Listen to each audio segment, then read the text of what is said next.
Hello, my friend. The world of magic, filled with legends and ancient tales, is opening its gates once again.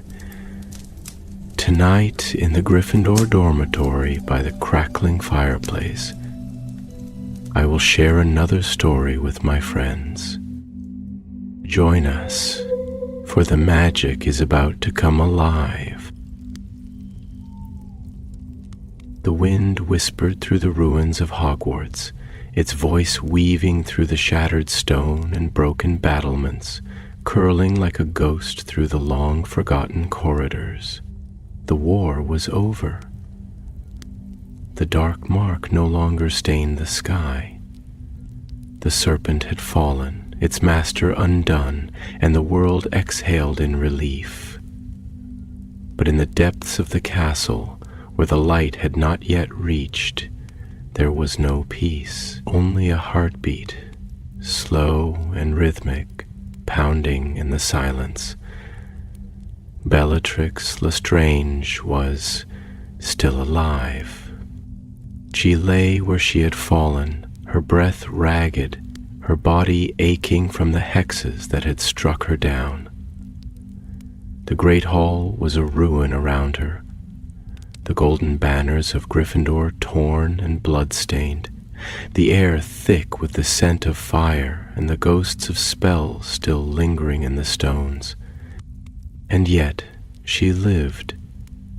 She opened her eyes, dark and furious, and the world around her returned in jagged pieces.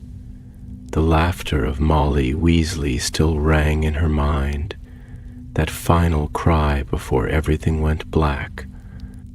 How dare she, how dare a blood traitor, a nobody, strike her down?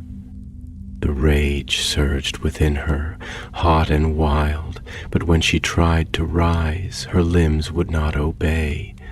Her fingers twitched against the cold floor, searching, grasping. Her wand was gone. Bellatrix gritted her teeth. The world around her had changed. It was no longer the battlefield it had been hours ago, the clash of magic and the screams of dying men filling the air. No, now there were only the victors, the Order of the Phoenix, those righteous fools, stood in the wreckage of war, embracing, mourning. They thought she was dead. Let them believe it. She let her eyes close again, listened to the voices echoing through the vast, broken hall. Footsteps approached, heavy, deliberate. A voice, familiar, sharp with command. Check the bodies. We take no chances. Kingsley Shacklebolt. A dozen steps followed, weaving through the dead and dying, searching for remnants of the Dark Lord's army. She felt them coming closer, felt the weight of their wands as they cast silent spells, ensuring no Death Eater stirred. And then, a voice near her, low, uncertain. This one, she's still breathing. A hush followed, a breath of hesitation. Then Kingsley's voice, steady as ever. Secure her. Bellatrix did not move as the bindings wrapped around her wrists, as the magic sealed her fate. Her body betrayed her, too weak to fight, her power drained from the battle. She could do nothing but listen as they lifted her, as the world swayed around her, as the last stronghold of Voldemort's reign crumbled beneath the weight of the coming dawn. They would take her. They would lock her away. But Bellatrix Lestrange did not fear the darkness of a cell. She had lived in the shadows before, and she would rise from them again. The world outside was nothing like she remembered. The halls of the Ministry of Magic were no longer shrouded in darkness, no longer filled with whispers of power and submission. It had been hers once. The corridors had bowed before her, aurors and officials shrinking under the weight of the Dark Lord's reign. Now they held her in chains. Her wrists were bound with enchanted iron, her magic reduced to a whisper within her veins. The air smelled of parchment and wax, of freshly polished wood, of justice, a word that meant nothing to her. She was led through the corridors like an animal, the aurors gripping her arms with hands that trembled not from fear, but from fury. She could feel it in them, the rage, the hatred, the satisfaction of seeing her brought low. Good. Let them look. Let them see. Bellatrix Lestrange, but let them know. This was not the end. They dragged her into a chamber, high-walled and windowless, its ceiling too far above to see. A great circular room filled with shadows and faces, members of the Wizengamot, their eyes like cold steel, their judgment already written in the set of their jaws. She knew what they would say, knew what was coming. The words did not matter. It was Kingsley Shacklebolt who spoke first. His voice was steady, unwavering. Bellatrix Lestrange, you stand accused of crimes too numerous to name, torture, murder, treason against the wizarding world. There is no need for trial. You were judged long ago. Azkaban awaits you. Azkaban. The name should have sent a shiver through her. It did not. She had survived Azkaban once. She would survive again. She lifted her chin, letting her lips curl into a slow, deliberate smile. A smile that made the nearest Auror step back, his fingers tightening on his wand. Kingsley did not flinch. Take her away. The air grew colder as they moved toward the shore. The winds howling against the black sea, the waves crashing like voices of the damned. The prison loomed ahead, its silhouette jagged against the storm-lit sky. Azkaban. She had carved her name into these walls once before, in blood and stone, in whispers that turned to screams. She had left a part of herself here, a part of her mind, her soul, torn away by the Dementor's endless hunger. But she was not the same as before. The Dark Lord had freed her once, and though he was gone, Bellatrix Lestrange would not remain in a cage. She let the Aurors drag her onto the island, through the iron gates, into the belly of the fortress where the walls wept and the stones breathed. The Dementors were gone. What fools. Azkaban was only stone without them. The cell doors shut behind her with a finality that would have broken another woman, but Bellatrix only closed her eyes, listening to the silence. Waiting.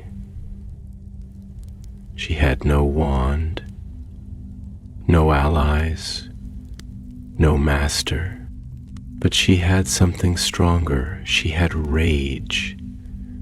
And rage, she thought, was far more powerful than magic. A storm was coming, and she would be the one to bring it. The waves rolled endlessly into the jagged cliffs that surrounded Azkaban, their ceaseless thunder reverberating through the stone, as if the prison itself were breathing, sighing beneath the weight of centuries of suffering. The air was thick with salt and dampness, heavy with a history of broken minds and shattered wills, and Bellatrix could feel it pressing against her skin, against the very bones of her body. The fortress was built upon despair, upon the silence of those who had long since forgotten the sound of their own names. She was led through the corridors, her chains rattling with every step, their weight digging into the flesh of her wrists like the cold grip of iron serpents.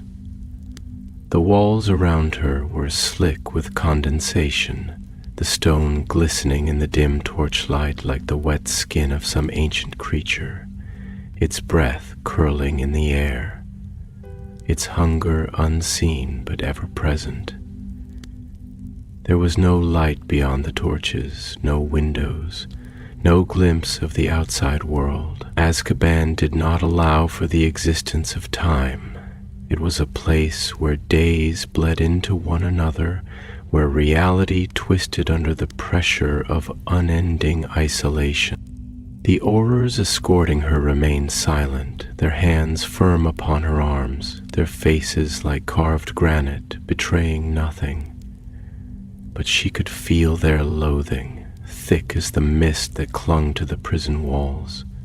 It seeped from them like a tangible thing, like a force that crackled in the stale air, pressing against her skin. They wanted her to feel it, wanted her to understand how deeply they despised her, how much they relished the thought of her rotting away in this place. Yet Bellatrix did not shudder. She did not flinch. She walked with her chin high, her shoulders squared, her breath slow and steady. If they wished to break her with their silence, with their condemnation, they would find themselves waiting for eternity. Finally, they reached a great iron door, its surface blackened with age, its edges rusted where time and salt had gnawed away at the metal. One of the Aurors, a tall man with dark, weary eyes, stepped forward and placed a hand upon its surface. The runes carved into the frame pulsed for a moment, a dull, tired glow, before the door groaned open, revealing the cell beyond. It was a narrow chamber, its walls unyielding stone, its floor uneven and damp. A small cot rested against the far wall, its straw mattress worn thin, its wooden frame darkened with age.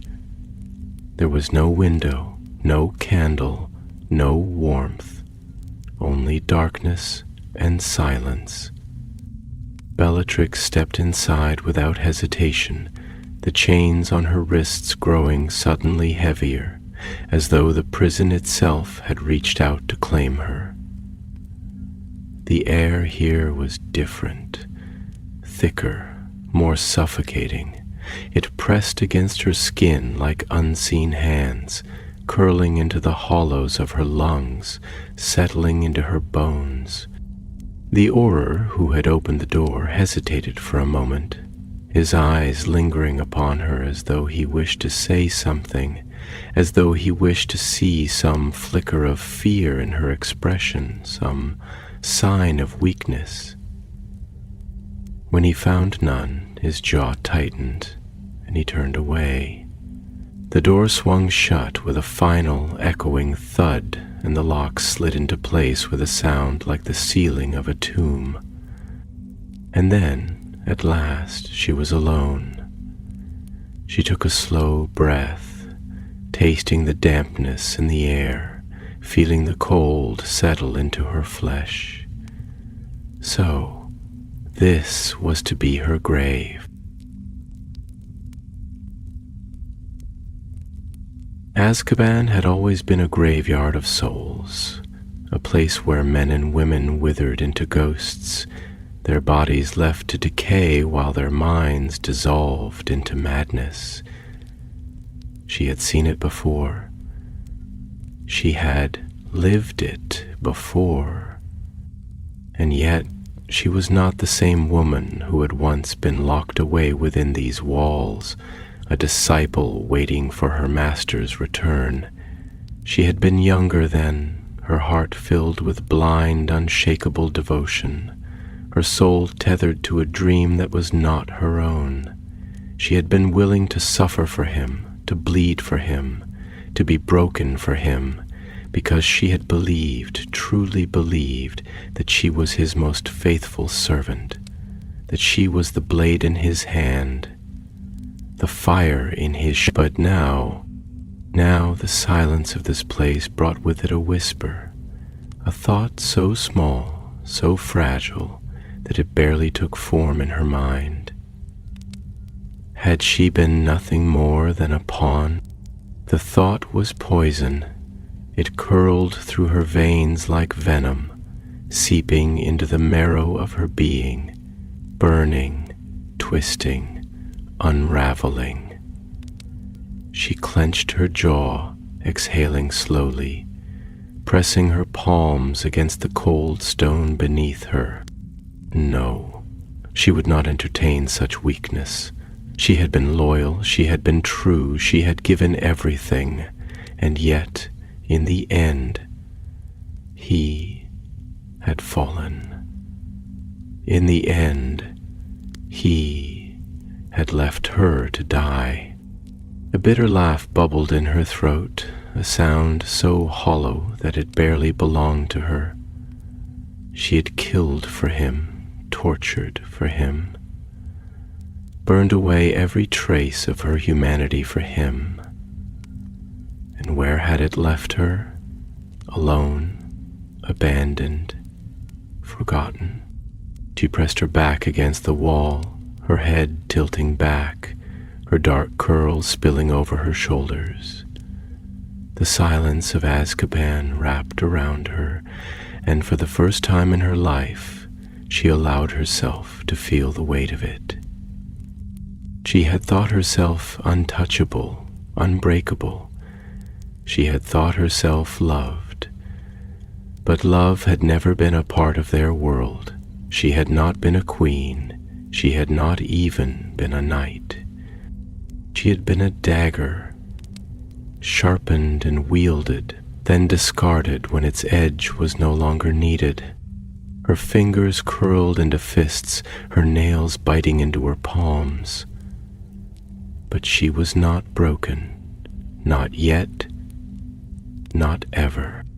She had carved her way through the world with blood and fire, and if the world thought it could forget her, if it thought it could erase her name and bury her in this place, it was gravely mistaken. Bellatrix Lestrange was not a woman who faded into the dark. She was the dark. And one day, when the world least expected it, she would rise again. She did not know how, she did not know when, but she would, and when she did, the world would remember her name. Azkaban was built upon silence, and silence was the cruelest of all tormentors. It was a silence that did not merely surround Bellatrix. It consumed her, seeped into her bones, gnawed at the edges of her mind with a patient, deliberate hunger. It was a silence that had known the screams of those who came before her, a silence that had swallowed the last cries of the broken and buried them deep within the walls. She sat motionless in the corner of her cell, her back pressed against the cold, unyielding stone, her legs stretched before her in a posture that was neither comfortable nor entirely resigned. She had not yet given herself over to the numbness that this place demanded of its prisoners, though she could feel it hovering at the edges of her mind, whispering, tempting. The air smelled of damp stone and old magic, the kind that lingered in the cracks of ancient ruins, the kind that carried with it the weight of too many forgotten souls. Her fingers traced absent patterns upon the floor, the rough texture biting into her skin. It was strange, the way the body sought sensation, any sensation, when deprived of the world outside. Once, her hands had known the feel of fine silk and dragon hide, of polished wands and the cool weight of silver goblets. Now they knew only this: a floor worn smooth by generations of suffering, a cell that smelled of decay and endless time. The darkness stretched long between the hours. She did not know how many days had passed, nor did she care. There were no windows here, no flicker of moonlight to measure the passage of time. It was as though the world beyond Azkaban had ceased to exist the moment they locked the door behind her. And perhaps, she thought, it had. The world had moved on. She could feel it in the stillness, in the absence of fear that once surrounded her name like a cloak. For so many years she had been the whisper in the dark, the shadow behind the throne. But now the silence did not speak her name. It did not tremble beneath the weight of her fury. It did not even remember her. A laugh, low and bitter, rose from her throat before she could stop it, curling through the cell like smoke from a dying fire.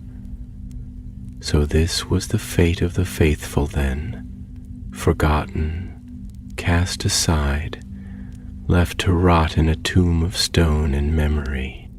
She had once believed that she would die with his name upon her lips, that she would fall in a blaze of glory, her wand still warm with the echoes of the spells she had cast. She had imagined the battlefield, the chaos, the blood, had imagined herself laughing even as the curses struck her down. But instead, she had been defeated not by fire or magic, but by time, by the slow, merciless unraveling of the world she had given everything to build. Her fingers curled into fists, nails biting into her palms. She had been prepared to die for him. But she had never been prepared for this.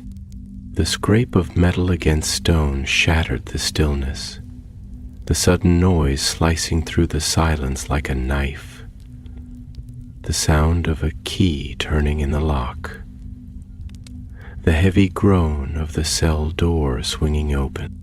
Bellatrix did not move. She did not lift her head, did not acknowledge the presence of the figure that stepped inside. She could hear the shuffle of boots against the damp floor, the scent of something unfamiliar, something that did not belong in a place like this. And then a voice, smooth and deliberate. Bellatrix Lestrange. She opened her eyes slowly, deliberately, as though the act itself were a matter of choice rather than necessity. The figure before her was draped in the dark robes of an Auror, though there was something different about the way he carried himself, something that set him apart from the ones who had brought her here. His face was shadowed, but his eyes gleamed in the dim light, sharp and calculating. Bellatrix studied him for a long moment before she spoke, her voice as smooth as it had ever been, laced with the faintest trace of amusement. "To what do I owe the honor? Have the righteous fools of the ministry grown bored so quickly?"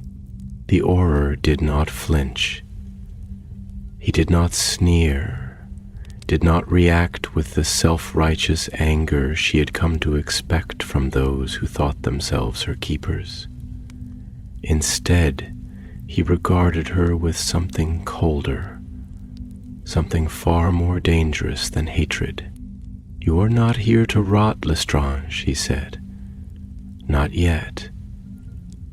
A flicker of curiosity stirred in her, though she kept it buried beneath layers of indifference. "Not yet," she repeated, tilting her head, her dark curls spilling over her shoulders like ink. How intriguing. And here I thought my fate had already been sealed. The Auror stepped closer, his boots echoing against the stone. Fates are rarely sealed as neatly as we would like to believe. There are those who would see you dead, yes, but there are others who still find use in what you know. A slow smile curved her lips. Ah, and here I thought the ministry was finished with me. Do tell me, what is it that the righteous require of a woman they have already condemned? For the first time, something flickered in the Auror's expression, something Bellatrix could not yet name. It was not anger, nor was it pity. It was something far more elusive, something that existed in the space between disdain and reluctant admiration. Information, he said simply. Bellatrix laughed, the sound low and rich, curling through the air like a caress. How delightful! And what makes you believe I would give it to you? The Auror did not smile. You misunderstand, he said. I am not asking. The words hung between them, heavy as the walls that surrounded them, thick with unspoken promises and unshaped threats. Bellatrix held his gaze, her dark eyes gleaming with something dangerous, something that had not yet been extinguished. Then I suppose you had better try your best, she whispered. The Auror did not respond, but he did not have to. The air between them had already shifted, had already become something sharp and unyielding, something that would not be softened by words alone. Bellatrix Lestrange had spent a lifetime carving herself into something unbreakable, and if they thought they could tame her now, they would soon learn that even in a cage, even with her wand shattered and her world undone, she was still a force that could not be silenced. The air inside Azkaban was thick with something more than just the weight of its stones, more than just the lingering whispers of those who had wasted away within its embrace. It carried something else, something older, something deeper. It was the scent of forgotten things, of time that had been swallowed whole, of names that had been spoken once with reverence or fear, but had long since faded into silence. It was the weight of history pressing down upon her, the unspoken knowledge that this place had been built to outlast them all, that its walls did not care for the passage of years, or the suffering of those trapped within them. Bellatrix Lestrange had once thought herself impervious to such things. She had lived in the shadow of the Dark Lord himself, had knelt before the purest manifestation of power that the world had ever known, had given herself freely and without hesitation to a cause that was greater than mere flesh and bone. She had been willing to suffer, to bleed, to wither, if only to see the world reshaped in his image. And yet now, as she sat motionless in the dim light of her cell, her back pressed against the unyielding cold of the stone, she found herself confronted with something she had never truly considered before: the absence of him. It was not merely the loss of his presence, though that absence was a void, a chasm that could not be filled. It was the loss of the world as it had been when he had stood at its center, the loss of the certainty that had shaped every choice she had ever made, the certainty that she had been part of something unstoppable, undeniable. Now there was nothing. No whispered commands in the dark, no grand vision unfurling before her, no cause left to fight for. She had not prepared for this. She had never imagined a world in which he did not exist. The Auror remained standing at the threshold of her cell, his expression unreadable, his body still and composed in a way that made her wonder if he too had spent years training himself to be impervious to the forces around him. She knew the type, the ones who carried their duty like armor, who believed that their convictions made them unshakable, but she had learned long ago that all armor had its cracks, and that all men, no matter how strong they believed themselves to be, could be broken. "You're quiet," he remarked at last, his voice smooth, unhurried, as if he had already anticipated whatever she might say in response. "I expected you to have something to say. I was told that Bellatrix Lestrange never allowed silence to settle around her for too long." Bellatrix tilted her head slightly, her lips curving in the ghost of a smile that did not quite reach her eyes. "And what else were you told about me, I wonder? Did they tell you that I was a monster, that I was mad, that I was the right hand of the Dark Lord himself, his most faithful, his most devoted? Or did they dress it up in nobler words? Call me a fanatic, a radical, something to be studied rather than feared?" The Auror regarded her for a long moment, and when he finally spoke, there was something measured in his tone, something deliberate. "I was told that you were dangerous." Bellatrix let out a soft, almost amused breath, her fingers idly tracing circles against the stone floor beside her. Dangerous. Such a wonderfully vague word. It suggests power, doesn't it? It suggests something untamed, something uncontrollable. And yet here I am, shackled like a common criminal, stripped of my wand, stripped of my cause, stripped of everything that once made me what I was. Does that frighten you, Auror? That even now you still consider me dangerous?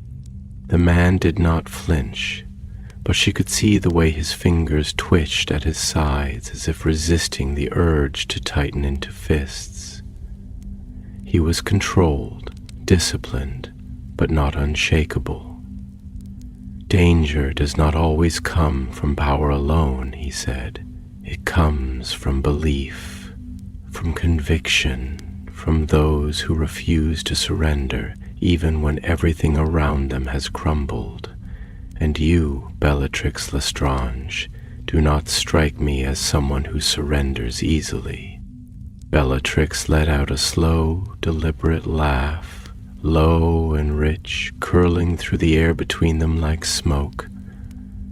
"Surrender," she mused, rolling the word over her tongue as though tasting it for the first time. "No. I suppose I never did learn the meaning of that word. I was taught that power does not bow, that purity does not kneel, that those who carry the fire of the old ways must never allow it to be extinguished." The Auror's gaze did not waver. "And yet, here you are." There was something in his voice, something just beneath the surface, an edge that was not quite pity, not quite satisfaction. A challenge, perhaps, a quiet question left unspoken. Bellatrix's fingers stilled against the stone. "Yes," she admitted, and for the first time there was no humor in her voice. "Here I am."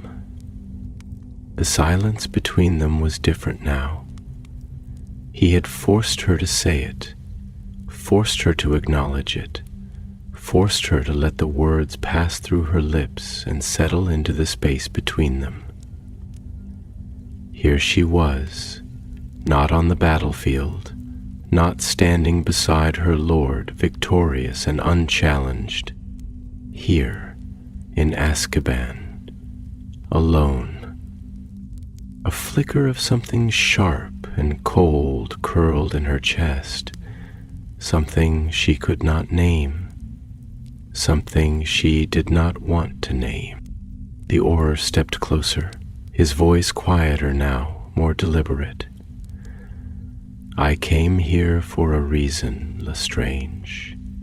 Not to gloat, not to make you confess to things we already know you've done.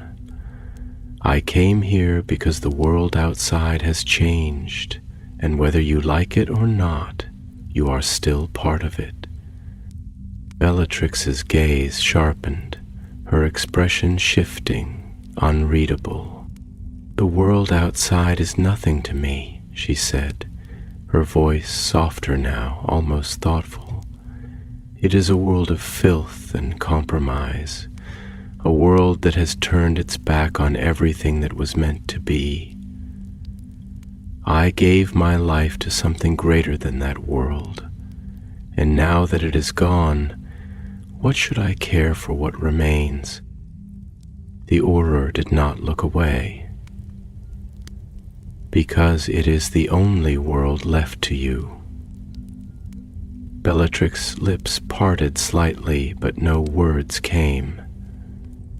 For the first time, she did not have an answer. The world outside, a world that had moved on without her, a world in which she no longer had a place. The Auror's voice was quiet, but it carried the weight of something undeniable. You are not the only one who has been left behind, Lestrange. You are not the only one who has had to ask yourself who you are when the war is over. But unlike the others, you do not yet understand that the war does not end just because one side has lost. He took another step back, the finality of it unmistakable. The question is, Bellatrix Lestrange, what will you do with what remains? And with that he turned, his robes whispering against the stone as he disappeared down the corridor, leaving her alone once more. But this time, for the first time since she had been dragged into this place, the silence of Azkaban did not feel the same. The darkness in Azkaban was not like the darkness of the night sky, which was broken by the shimmer of distant stars, nor was it the darkness of a closed room where the flickering of candlelight still hinted at warmth. No, the darkness here was deeper, heavier, more absolute. It was the absence of light in its most merciless form, a void that stretched in every direction, swallowing everything it touched. It was the kind of darkness that burrowed into the skin, that sank into the marrow of the bones, that made it difficult to remember what light had ever felt like in the first place.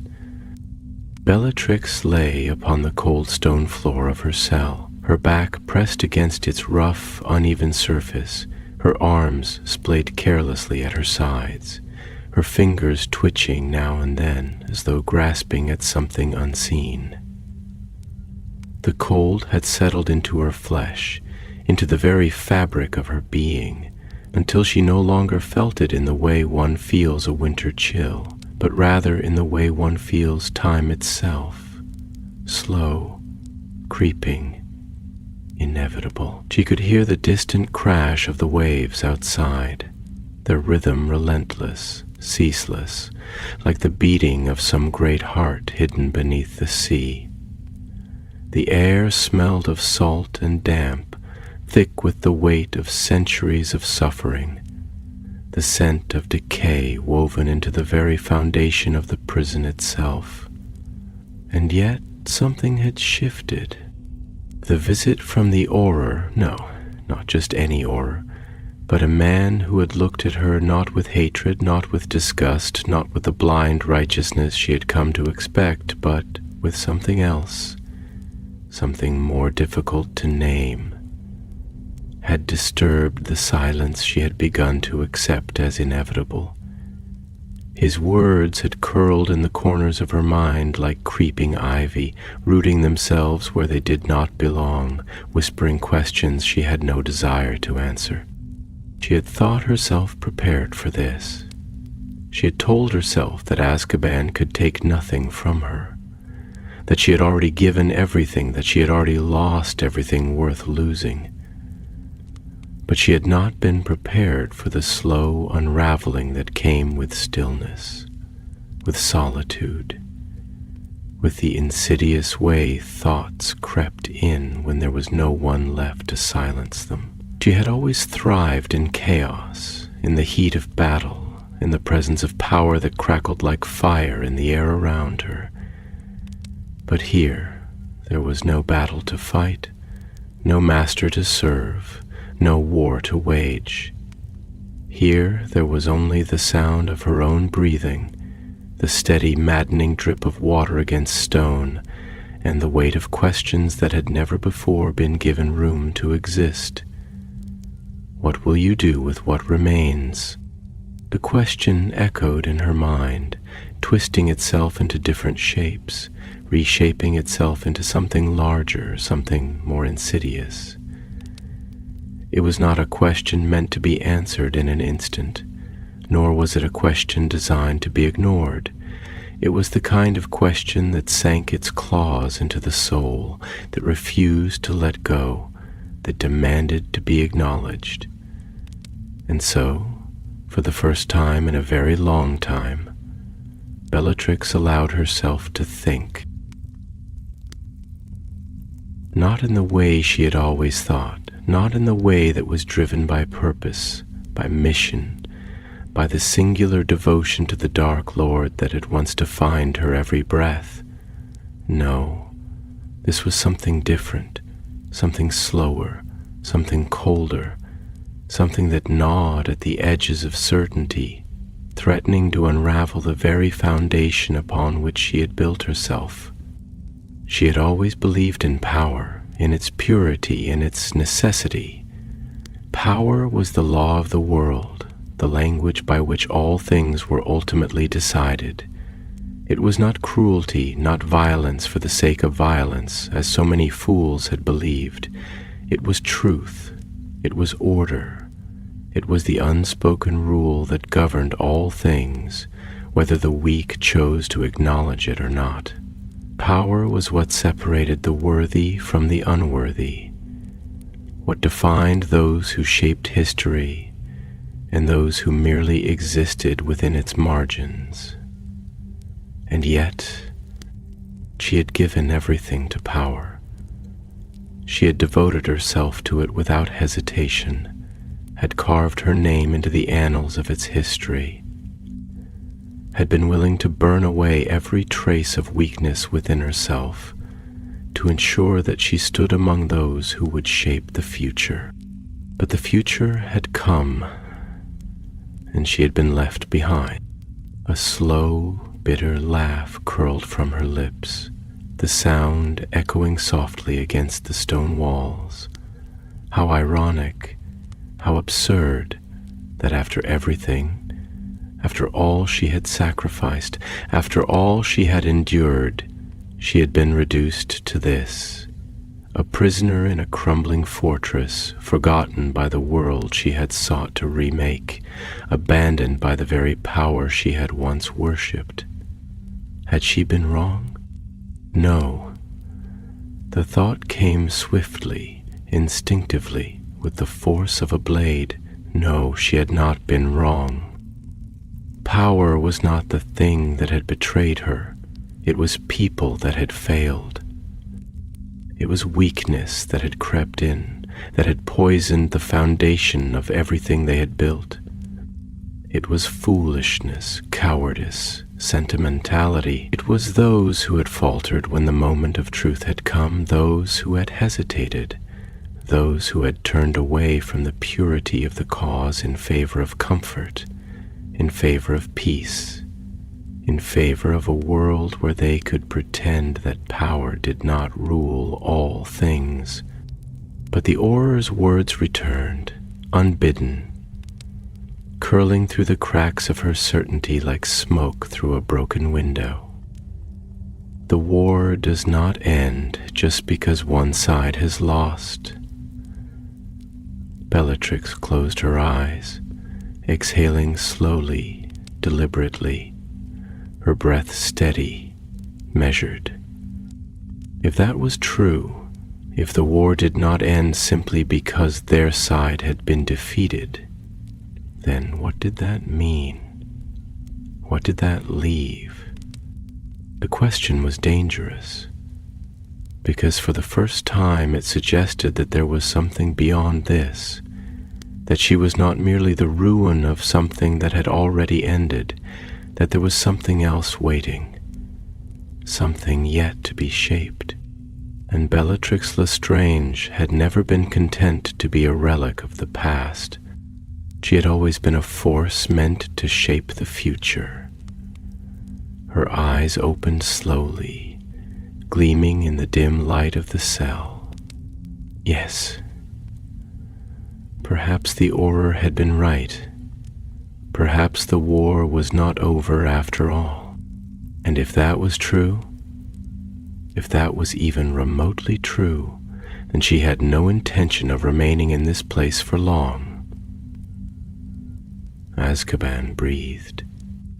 Not in the way that living things did, not with the rise and fall of a chest or the sigh of lungs exhaling warmth into the air, but in the way that ancient things carried the echoes of those who had once been trapped within them, their voices whispering through the corridors, caught in the endless cycle of suffering that had soaked into the very stone. The walls held memories like wounds that refused to close, the air thick with the remnants of past agonies, of silent weeping, of madness given form in the shape of clawed hands dragging against stone, of voices that had once pleaded and then, in time, had simply ceased. Bellatrix did not plead.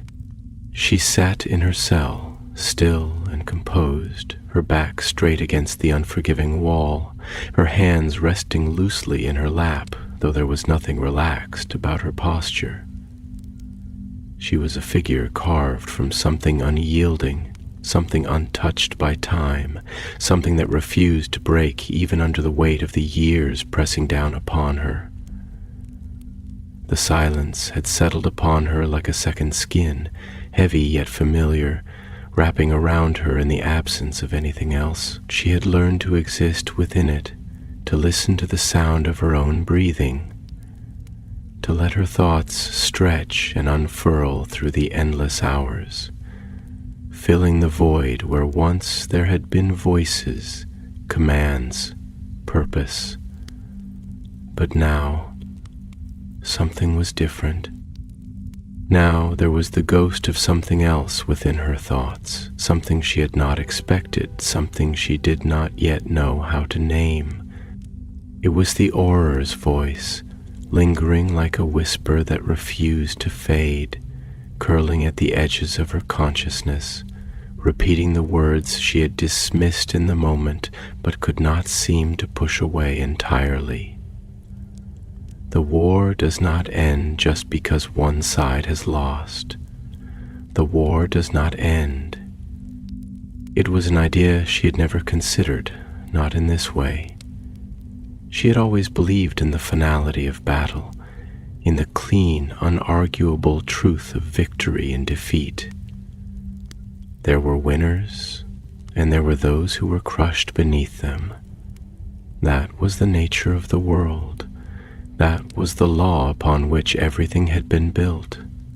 That was the rule that had guided her from the moment she had first understood what it meant to wield power, what it meant to be part of something greater than herself.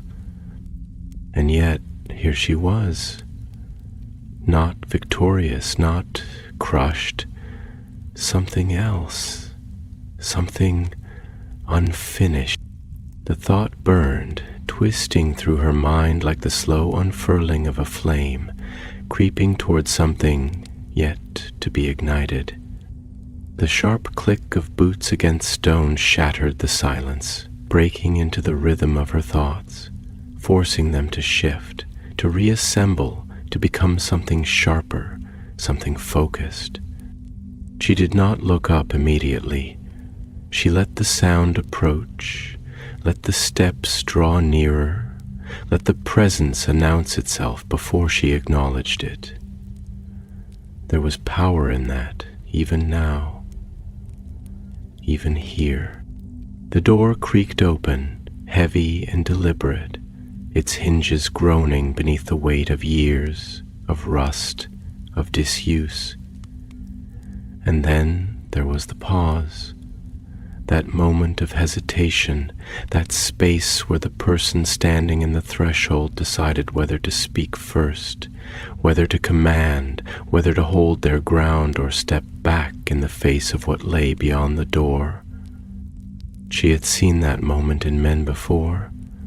She had learned to measure them by it. The Auror did not hesitate. "You've been thinking," he said, his voice as steady as before, though there was something different beneath it now, something less clinical, something less detached.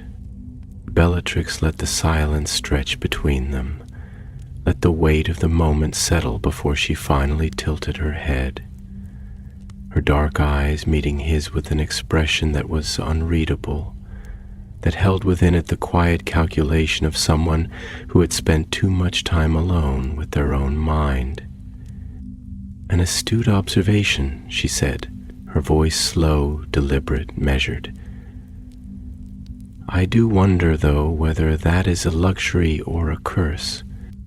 The Auror stepped further into the cell, closing the door behind him with the same quiet control he carried in his movements. He did not speak immediately, did not fill the silence for the sake of filling it. He was waiting, watching. Good. She could respect that. "I have been thinking, too," he admitted at last, his gaze steady, unflinching, "about the things we tell ourselves to justify the choices we make, about the way conviction twists itself around truth until we can no longer tell the difference between what we believe and what is real." Bellatrix exhaled slowly, though whether it was amusement or irritation or something else entirely, even she did not know. "You assume there is a difference," she murmured. "That truth is something separate, something untouched by belief. But what is truth if not the thing that shapes the world most effectively? What is truth if not the thing that survives?" The Auror's jaw tightened slightly, though his expression did not shift. "Survival is not proof of righteousness," he said. "A weed grows despite the gardener's blade, but that does not make it noble." A slow smile curled at the edges of her lips, something dark, something unreadable. "And yet the weed survives," she mused. "The weed persists, even when the gardener would see it destroyed. The weed does not ask for permission to exist." The Auror studied her for a long moment, his silence carrying the weight of something unspoken, something heavy. Then he spoke again, and his voice was quieter this time, though no less certain. "You speak as if you are still the weed," he said, "as if you are still the thing growing despite the blade." Bellatrix's fingers twitched slightly against the stone at her sides, though she did not look away. "And am I not?" she asked softly. The Auror's gaze did not waver. "No," he said. "You are not." Something shifted in the space between them, something that could not be named, something that could not be undone. Bellatrix felt it like a pulse, like a breath of air after too long beneath the surface, like the distant, quiet sound of something beginning to crack. She did not respond. For the first time, she did not know what to say. And that, more than anything else, was what unsettled her the most. Azkaban was never silent. It gave the illusion of silence, cloaking itself in the absence of human voices, in the eerie stillness of corridors where no footfall echoed, in the thick, damp air that muffled even the most subtle of sounds. But if one listened closely, if one truly listened, there was noise everywhere, woven into the fabric of the stone itself. There was the whisper of the waves battering the cliffs outside, their rhythm as relentless as the passing of time. There was the slow, steady drip of water from the ceiling, falling into unseen pools, marking the seconds in a place where days and nights lost all meaning. There was the rustling of unseen creatures in the walls, the quiet, ceaseless scurrying of life that had adapted to the darkness, to the cold, to the forgotten spaces where no light had ever touched. And beneath all of it, there was something else, something deeper, more insidious, a kind of pressure, an invisible force that weighed upon the prisoners like a hand pressing against their chests, like a chain wrapped tight around their throats. It was the weight of memory, of history, of every cry that had ever been swallowed by the walls, of every mind that had withered within these cells, leaving behind only the echoes of what they had once been. Bellatrix had learned to hear it. She had learned to feel it. And yet, for the first time in what felt like years, she was aware of something else, something that did not belong to this place. It was the presence of another, solid, real, untouched by the decay that had crept into everything else. The Auror stood before her, a figure of flesh and blood and certainty, and he was looking at her not with the blind hatred she had come to expect, not with the fear that had once pleased her, but with something else entirely, something that unsettled her more than either of those things ever could. "You are not the weed," he had said, his voice steady, unflinching. The words still lingered in the air between them, thick and unshakable, and Bellatrix felt their weight settle upon her like an unseen hand pressing against her spine. For the first time, she did not have an immediate answer. She had spent her entire life knowing exactly what she was. She had never doubted it, had never questioned it. She had been born into a world that had given her certainty, that had shaped her into something sharp and unyielding, something with purpose, something with meaning. She had been raised to understand the laws that governed the world, to see beyond the illusions that blinded weaker minds, to recognize that power was not a choice but a truth, an unrelenting force that separated the worthy from the unworthy. She had never doubted her place within that truth, and yet here was this man standing in the dim light of her cell, speaking as though that certainty did not exist.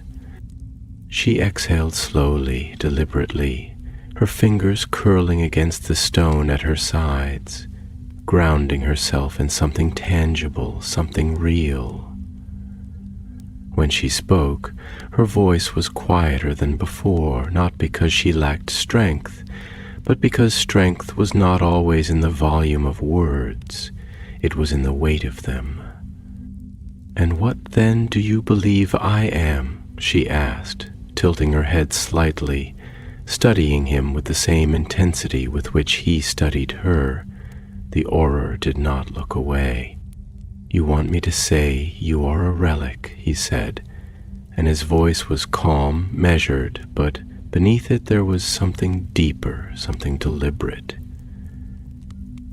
"You want me to say that you are the last remnant of something that has already crumbled, that you are the dying embers of a fire that has already burned out.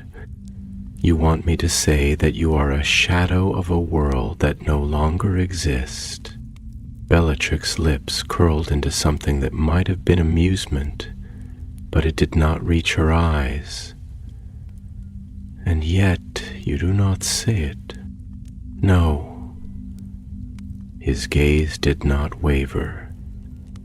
"Because I do not believe it." There was a beat of silence, thick, heavy, stretching between them like a taut wire. Bellatrix let out a slow breath, though it did not feel like relief, nor did it feel like control. It felt like something unshaped, something uncertain, something she did not yet know how to wield. "You speak as though you know me," she murmured, her voice curling through the air like smoke, deliberate and dangerous. "As though you understand what I am, what I have given, what I have lost." The Auror's jaw tightened slightly, though not in anger. "I know what it is to devote yourself to something until it becomes more than belief, until it becomes the very foundation of your existence. I know what it is to build yourself around an idea so completely that when it is taken from you, you are left standing amidst the ruins, unsure of where the edges of yourself begin and end. I know what it is to wake up and realize that everything you thought was unshakable was nothing more than a structure built upon shifting sand." Bellatrix studied him for a long moment, her dark eyes searching, weighing, measuring. She had spent her life in the presence of men who spoke of power, men who spoke of control, men who wielded conviction like a blade, but this was different. This was not the voice of a man trying to manipulate, nor was it the voice of a man trying to break her. This was something else. Recognition. Understanding. It unsettled her more than she would ever admit. She exhaled, slow and deliberate, her fingers pressing harder against the stone at her sides. "And tell me, Auror, when you stood amidst the ruins of what you had built, when you looked upon the wreckage of everything you had believed in, what did you do?" The Auror was silent for a long moment, and when he finally spoke, his voice was quieter than before, but no less certain. "I rebuilt," he said. "But I did not rebuild what had been before. I did not try to resurrect something that was already dead. I did not cling to the ashes and pretend they were still whole. I built something new." Bellatrix inhaled sharply, though she did not know why. Something in his words struck too close. Something in his words felt like a blade pressing against the edges of a wound she had not realized was still open. Her lips parted slightly, but she did not speak, because for the first time in her life she did not know what to say. And that terrified her more than anything else ever had. Azkaban was a place where time unraveled, where the rigid structure of hours and days and years dissolved into something shapeless, something weightless. The stones did not mark the passage of time. They did not change, did not decay, did not bear witness to the turning of the world beyond. They stood as they had always stood, unfeeling, unchanging, untouched by the fleeting, ephemeral nature of human lives. There was no sunrise in this place, no shift in the light to signal the coming of morning, no golden warmth spilling across the floor to break the monotony of shadow. There was only the same dim gray nothingness, the same ceaseless repetition of moments that stretched into infinity, the same breath of damp air curling against the walls, thick with the scent of salt and stone and silence. But now there was something else. It was not a sound, not a movement, not even a tangible change in the space around her. It was something more elusive, something that had settled into the air between them, something that pulsed like the echo of a distant heartbeat.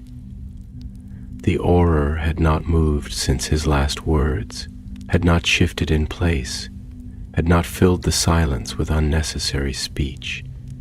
He stood as he always did, composed, measured, his presence quiet but undeniable, like the slow pressure of an oncoming storm.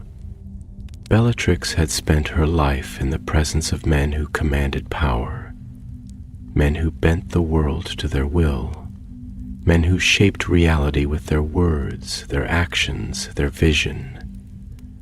She had stood at the feet of the Dark Lord himself, had listened to his voice weave through the air like a spell, had felt the sheer force of his certainties settle into her bones like a second heartbeat. But this was something else entirely. This was not power that sought to dominate, to crush, to demand submission. This was power that sought to understand, and that, in its own way, was far more dangerous. She exhaled slowly, deliberately, the breath curling from her lips like smoke, dissipating into the heavy stillness of the cell.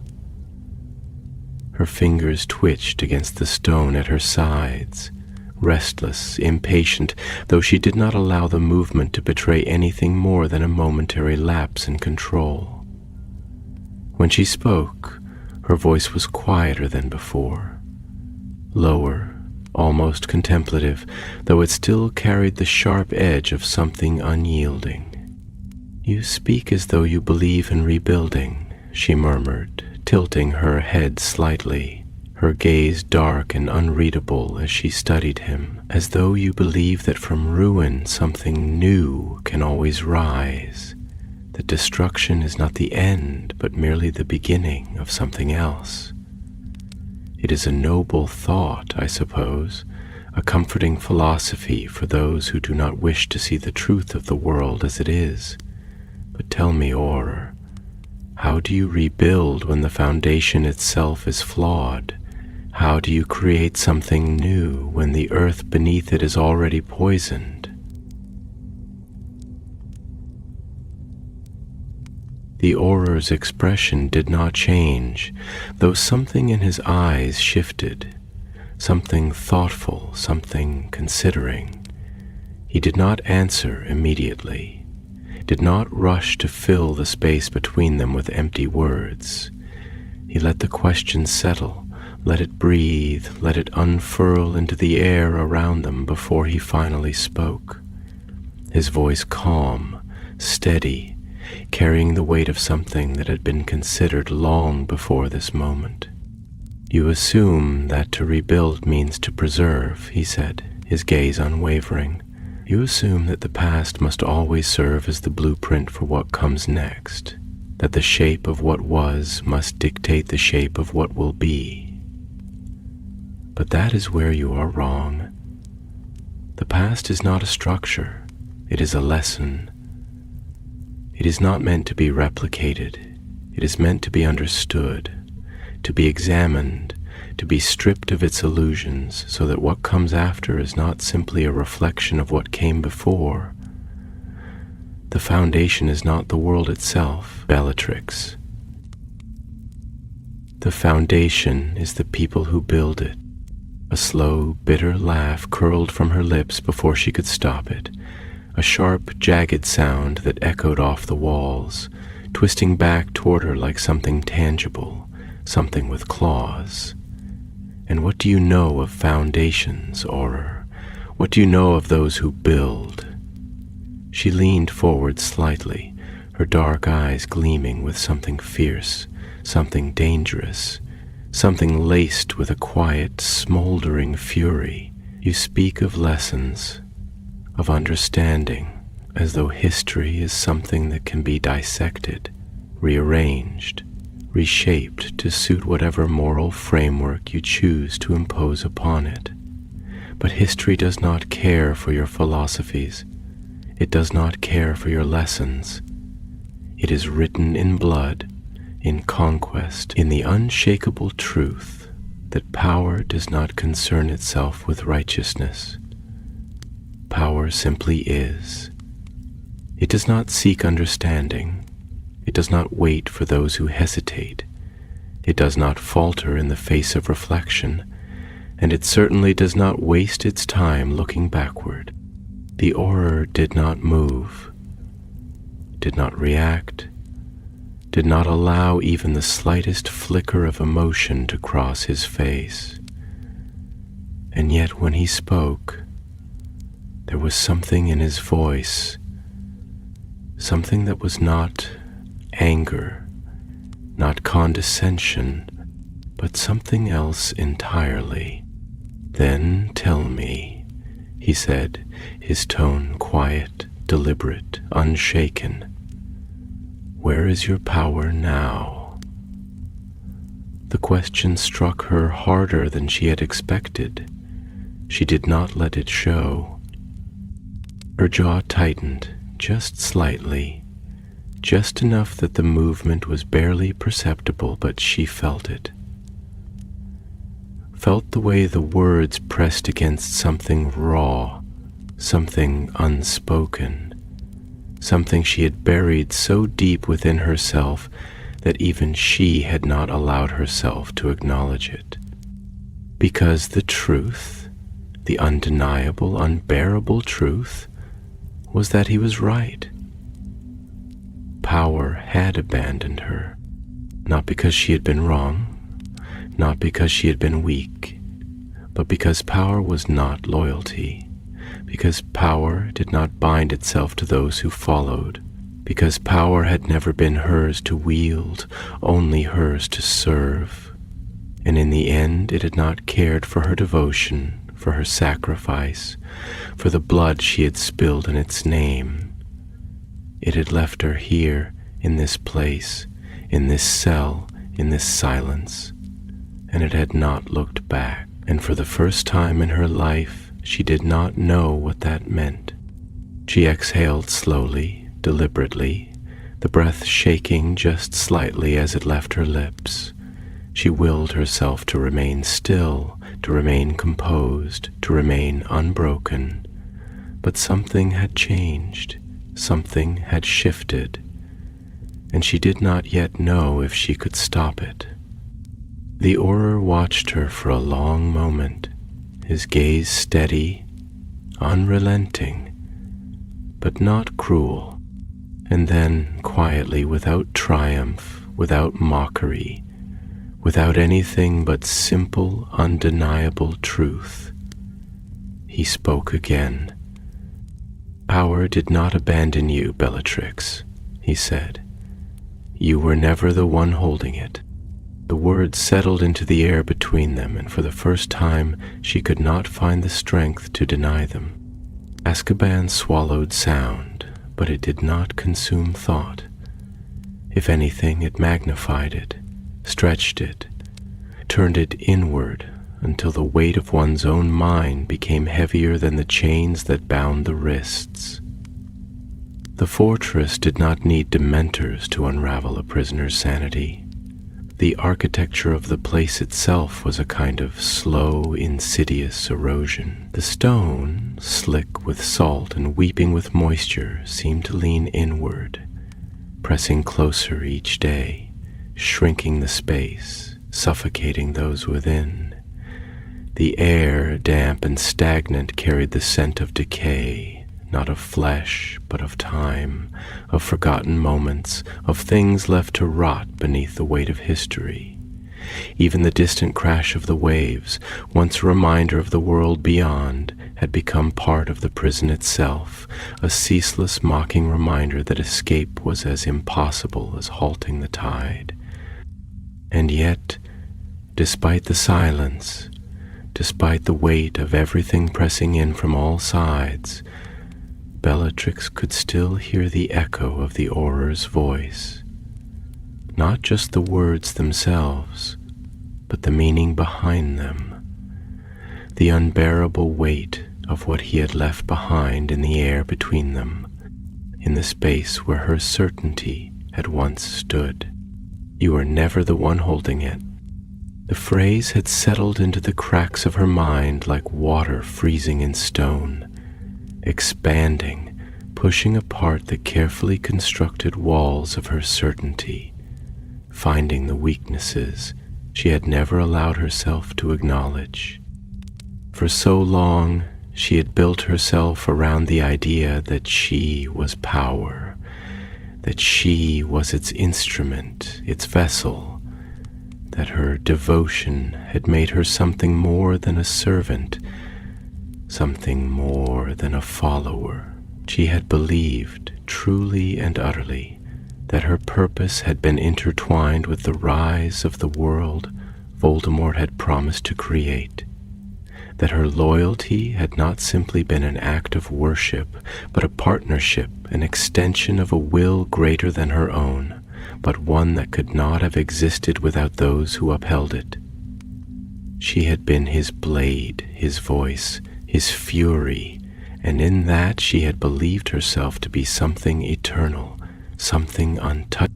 But the war had ended, and she was here, and he was not. She did not move for a long time, her body frozen in the same position as before, her back pressed against the damp wall, her arms resting lightly in her lap, her fingers curled loosely but without tension. There was no need to move when the battle was within the mind, when the war was being fought not with wands and spells, but with questions she had spent her life refusing to ask. The Auror remained standing, his posture unchanged, his expression unreadable in the dim light that barely reached the edges of her cell.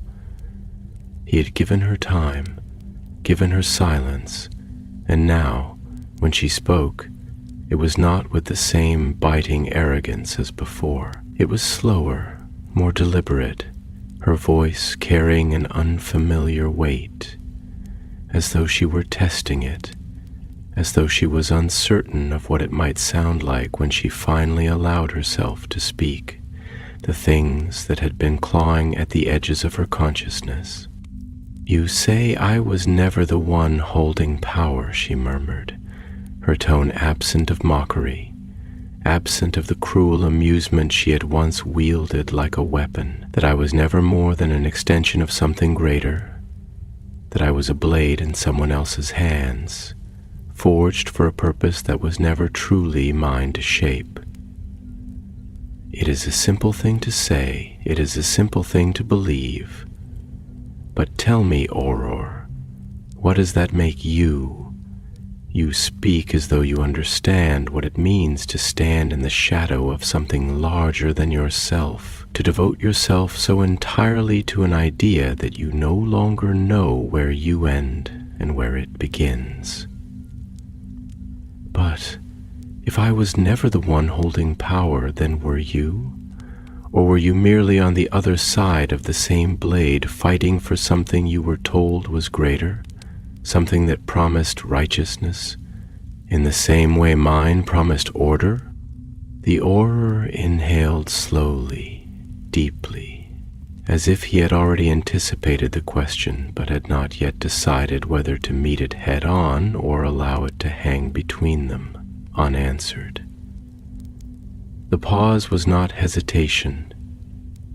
It was calculation, a careful arrangement of thoughts before they became words, and when he finally spoke, there was no anger in his voice, no triumph, no desire to prove her wrong. There was only reflection, only the weight of his own understanding, layered beneath each syllable like the echoes of battles fought both within and without.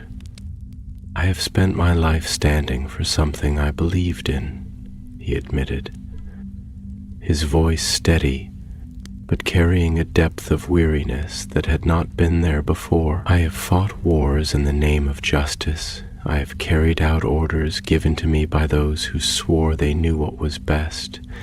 I have upheld laws that were meant to protect, to guide, to bring order to chaos. And for a long time I believed that was enough. I believed that power was something separate from me, that it was held by those above, by those who shaped the world with their decisions, and that I was merely its enforcer, its hand. But the war ended, and I did not find victory in its ashes. I did not find righteousness in the silence that followed. I found only the realization that power was never held by one man or one idea or one vision of what the world should be. Power has never been about who holds it, Bellatrix. It has always been about who believes in it. Something shifted inside her, something slow, something unfamiliar. It was not surrender. It was not acceptance. It was something far more dangerous, something close to understanding.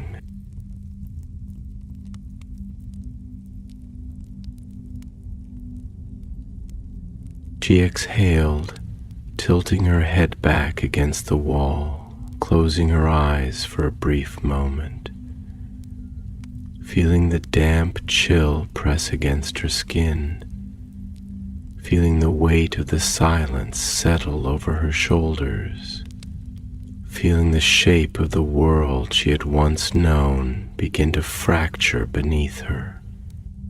"Belief," she murmured, letting the word linger on her tongue, tasting it, testing it, feeling its shape in the darkness.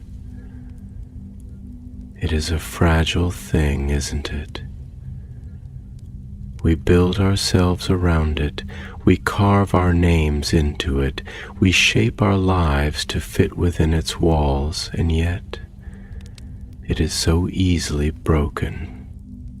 A single moment, a single truth, a single loss, and suddenly everything we have built becomes dust in our hands. The aura's expression did not change, but there was something softer in the way he regarded her now, something that acknowledged the shift between them, the crack in the foundation of what had once been so unshakable.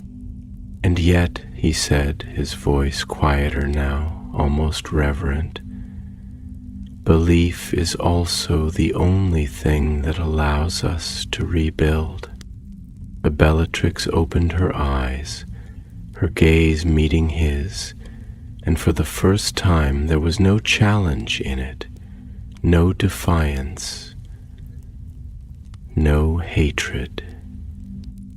Only the slow dawning realization that the war she had been fighting, the war she had believed would never end, had already been lost, not in the way she had once feared, not in battle, not in blood, but in the simple, unshakable truth that the world she had given everything for was already gone, and she had not even realized she had been left behind. She inhaled sharply, something in her chest tightening, something in her mind unraveling.